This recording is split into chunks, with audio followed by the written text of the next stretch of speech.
7 passengers injured in Amtrak train crash that killed 3 Sioux train companies. The derailment on September 25 near Joplin, Montana, left 3 people dead.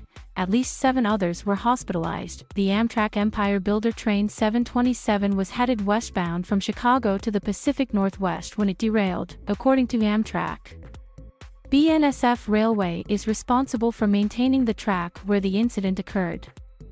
The accident claimed the lives of Don Varnadoe, 74, and his wife, 72-year-old Margie, as well as Zach Schneider, a 28-year-old senior software engineer who was traveling with his wife, Rebecca, to visit Portland. The lawsuits, filed this week in U.S. District Court in Chicago, accuse Amtrak of being at fault in the highest duty of care, adding that it had a duty to safely operate, inspect, maintain, and repair the railcars and engines that comprised the train.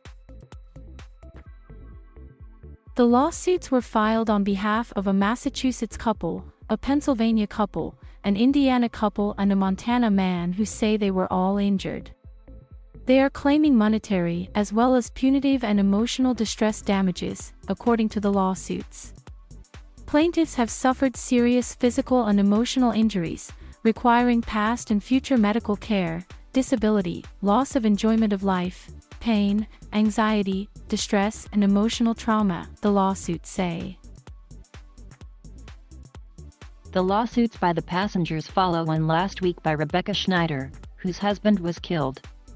She sued both companies for wrongful death and negligence. And Amtrak said, "Amtrak is sorry for Mrs. Schneider's and the Schneider family's loss.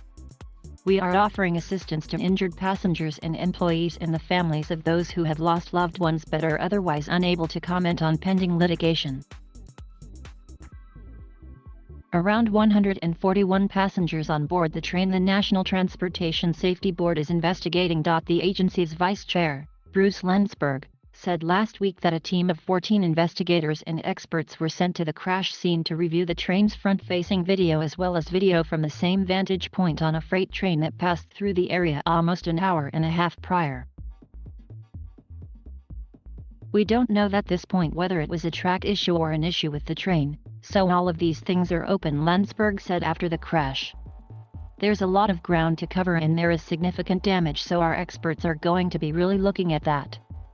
The train consisted of 2 locomotives and 10 cars, and there were about 141 passengers and 16 crew members on board, according to Amtrak. Passenger Megan Vandervest was sleeping when the derailment awakened her. "It was probably 10 or 15 seconds of rocking back and forth and tons of noise, and then we came to a stop. Really, we didn't know what was going on for a couple of minutes."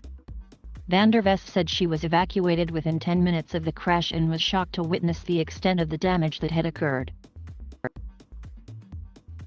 "We kind of thought maybe the car behind us had slightly come off or something like that, but it ended up being much, much worse and a lot more jarring to see when we got off the train," she said. "The car behind ours was slightly off, and then the one behind that was kind of in between 2 sets of railroad tracks, and the one behind that one had like completely tipped over and fallen over, and that was kind of the most shocking part." Data shows the train was traveling between 75 and 78 miles per hour before it departed a right curving section of track where the speed limit was 79 miles per hour, Landsberg said. Investigators were working to interview the train's crew as well as BNSF Railway track inspectors who conducted an inspection where the train left the tracks.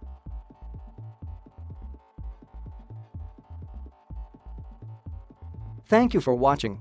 Please subscribe